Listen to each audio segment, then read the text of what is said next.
Hey folks, this is Nate coming at you.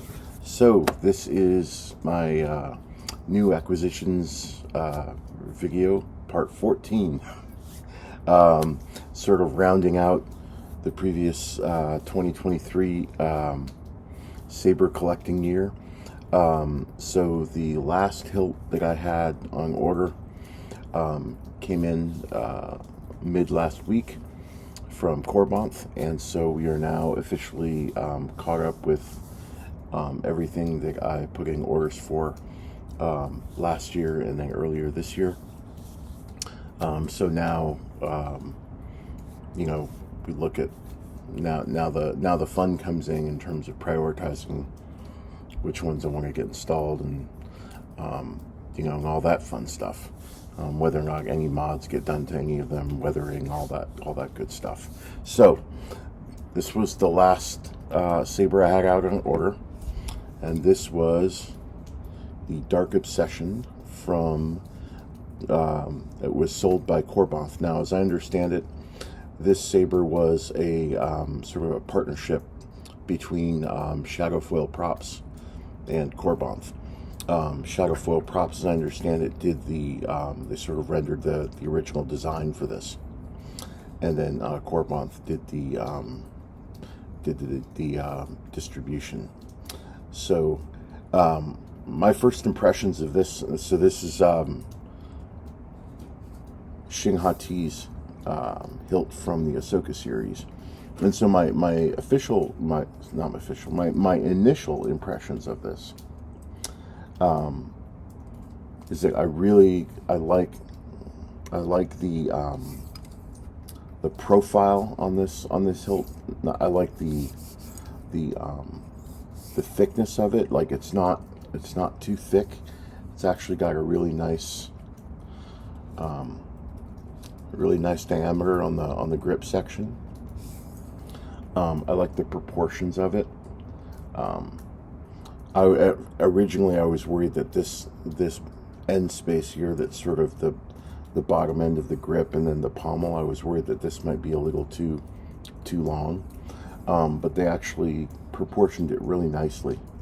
This saber is, when I first measured it, somewhere around from the tip of the pommel here up to the very top of these spikes.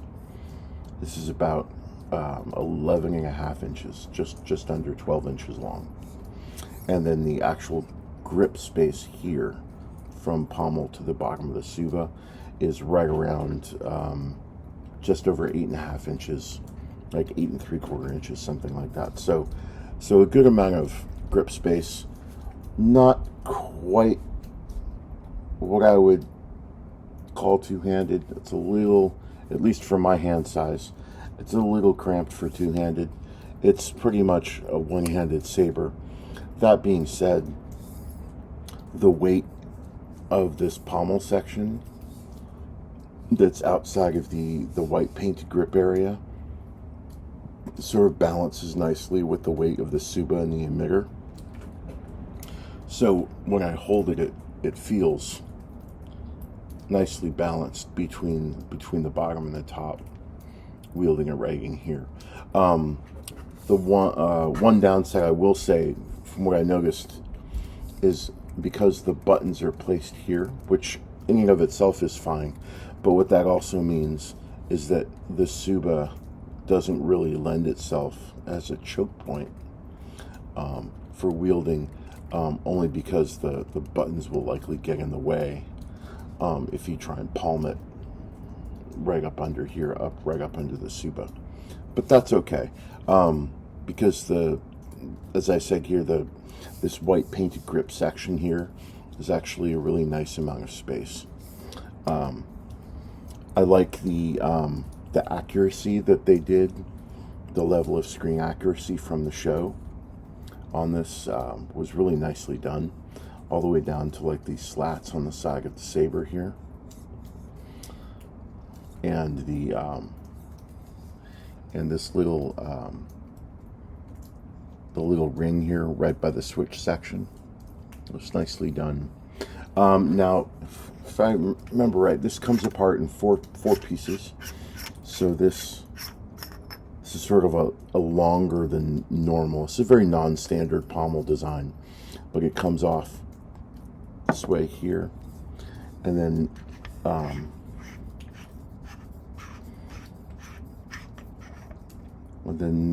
this main section comes off.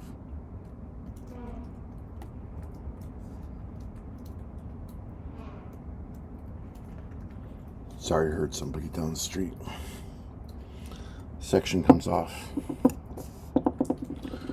and then the Suba ring comes off the top here as well.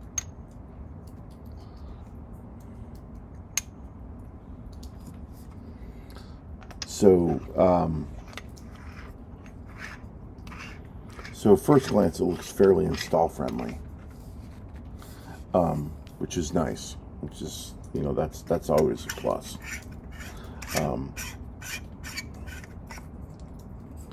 And the buttons here to be right here, just underneath the Suba. I like the sizing of the Suba ring, and these designs, those little accents on the Suba are really cool.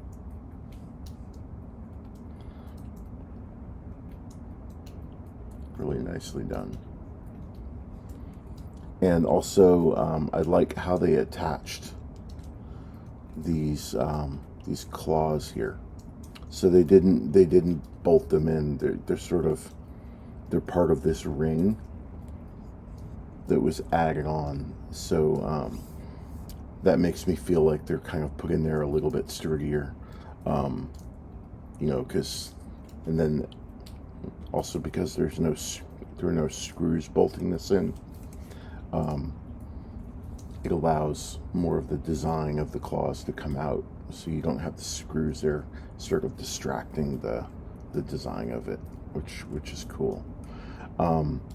Using some non-standard blade retention screws here, which bummed me out a little bit, but it is what it is, I guess. This is a really, really small screw. I don't know. It's like smaller than an M1, so I don't quite know. Now they gave me a specific Allen wrench for it. I think they send them out without all of them, but I'm really worried if I lose that thing. I don't think I have any other Allen wrenches that are this size.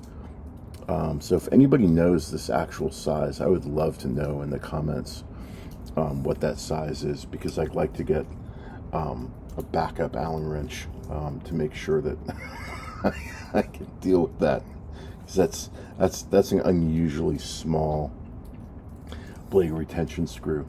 But anyway, other than that, really love it. It's beautiful. No real complaints about it. I think the length on this was really nice. I lined it up with the Balin skull hilt that I gotten a couple of months back, and they're almost the same size. But unfortunately, I think that's because the Balin skull hilt I got was a little smaller than it should be, when in fact it should be closer to like a 15-inch hilt or 14-inch hilt. And the Balin skull hilt version that I got was like only maybe 12 inches long.